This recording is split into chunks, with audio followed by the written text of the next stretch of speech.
2 ஆணுறுப்புகளோட ஆசனவாய் இல்லாம ஏலியன் மாதிரி பொறந்த பச்சிளம் குழந்தை. டாக்டர்கள் ஷாக். பொறந்த பச்சிளம் குழந்தைக்கு ஒரே நேரத்துல 2 ஆண்குறிகள் இருந்திருக்கு. அது மட்டும் இல்லாம அந்த குழந்தைக்கு ஆசனவாயும் இல்லையாம். ஏன் அந்த குழந்தைக்கு இப்படி இருக்குது அப்படின்னு தெரியாம உள்ளூர் மருத்துவர்களே ஒரு நொடி குழம்பி போயிட்டாங்க. மருத்துவ உலகத்துல பல வினோத சம்பவங்கள் நடக்கும். நாம யோசிச்சு கூட பார்க்காத பல வினோதங்கள் நடக்கும். அப்படி ஒரு வினோதமான சம்பவம் தான் பாகிஸ்தான்ல நடந்திருக்கு. மருத்துவமனையில பொறந்த ஒரு பச்சிளம் குழந்தைக்கு 2 ஆண்குறிகள் இருந்திருக்கு. 2மே முழுமையா வளர்ந்த நிலையிலும் செயல்படக்கூடிய நிலையிலும் இருந்திருக்கு. இததான் மருத்துவர்கள் டிஃபாலியா அப்படின்னு குறிப்பிடுறாங்க. பாகிஸ்தான்ல போன 2023வது வருஷம் பிறந்த இந்த குழந்தைக்கு அரிய மருத்துவ சிக்கல் ஏற்பட்டிருக்கு. அந்த குழந்தைக்கு அப்போ ஆசனவாயும் இல்லையாம். குழந்தைய பார்த்த சிலர் அந்த குழந்தை வினோதமா ஏலியன் மாதிரி இருக்கிறதாவும் சொல்லியிருக்காங்க.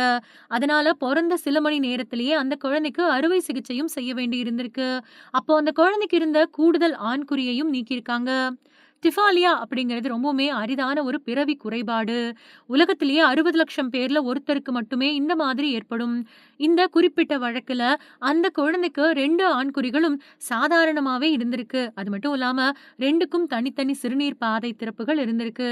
அது மட்டும் இல்லாம அந்த குழந்தைக்கு 2 ஆண்குறிகள் வழியாவும் சிறுநீர் வந்திருக்கு.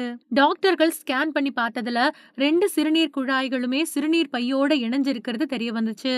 அது மட்டும் இல்லாம அந்த குழந்தைக்கு டைப் 4 பிறவி குடல் பவுச் இருக்கிறதையும் மருத்துவர்கள் கண்டுபிடிச்சிருக்காங்க.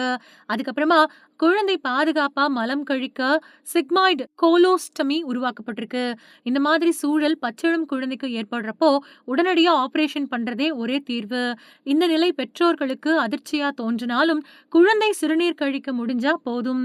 அப்போ அது அவசர நிலையா கருத தேவையில்லை அப்படின்னு சுகாதார நிபுணர்கள் சொல்றாங்க. இதுக்கு சிகிச்சை அளிக்கப்பட்டப்போ சின்ன இல்லைன்னா செயல்படாத ஆண்குறிய அகற்றிடுவாங்க. அதே மாதிரி குழந்தையோட வெயிட் கூடுனதும் சிறுநீர் பாதைய சரி பண்ணிடுவாங்க.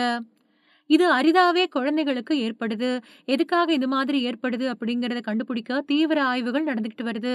இருந்தாலும் இதுக்கான காரணம் இன்னும் உறுதியா தெரியல அப்படின்னு மருத்துவ வல்லுநர்கள் சொல்றாங்க. ஆனா கர்ப்பத்தோட 3 முதல் 6 வாரங்களுக்கு இடையில ஏற்படக்கூடிய வளர்ச்சி பிழைகள் காரணமா இந்த குறைபாடு ஏற்படுறதாவும் நம்பப்படுது.